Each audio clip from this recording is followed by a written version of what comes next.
What's up, guys? I'm Wild, competitive Valorant player and coach. We're here in the lab today, and I'm going to tell you why your peeking sucks.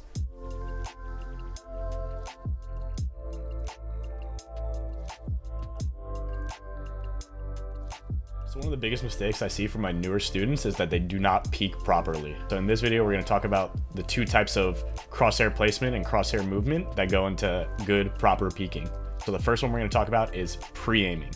Okay, so pre-aiming is the process of putting your crosshair into the wall and using mainly your strafe keys to continue your peek. All right, so you want to pre-aim generally when you're peeking towards a specific angle that you already have information that a player is on, or you know it's like a common danger angle. So that's the main use for pre-aiming.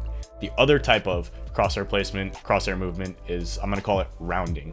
Okay, so rounding is when you keep your crosshair a little bit farther away from the wall, and it's more of like a smooth, consistent motion as you continue to peek out. The pre-aim generally is more jerky and flicky.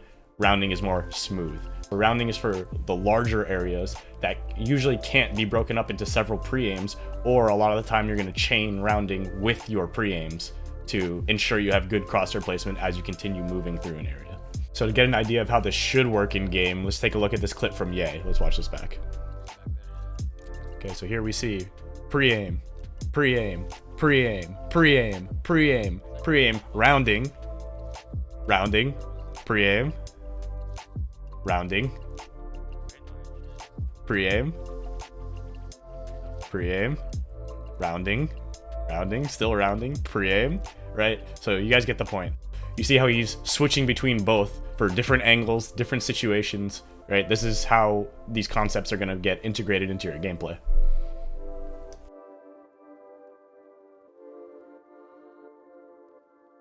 So one of the biggest issues I see with my newer students is that they're almost exclusively rounding. There is no pre-aiming happening. And this is a big problem because one of the biggest advantages of pre-aiming is that you get to retain a neutral wrist position during your peek.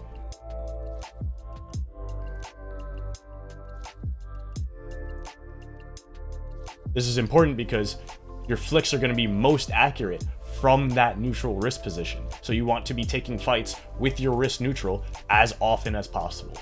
This is going to impact the lower sense players more than the high sense players, just because in order to do the same movements, you're going to have to physically move more on low sense, but this is definitely still relevant for those high sense players.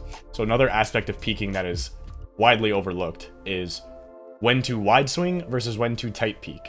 Okay, and when I say wide versus tight, what I'm referring to is the distance from the wall after you have peeked. So wide, you're going farther. Tight, you end up closer to the wall after you peek.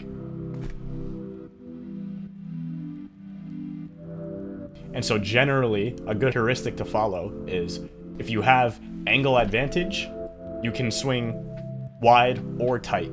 If you have angle disadvantage, you should probably just be swinging wide.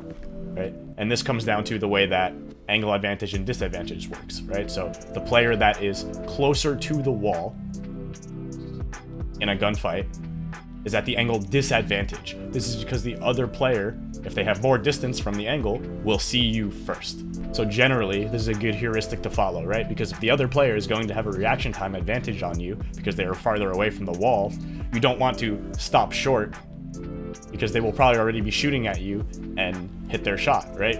You would rather try to swing past their crosshair, make them miss, and that way the reaction time advantage becomes less relevant. You're not trying to shoot right away, you're delaying your shot in the hopes to increase your accuracy. So it's worth noting that this is not binary, it's more of a spectrum, right? So the farther both players get from an angle, the less relevant this becomes.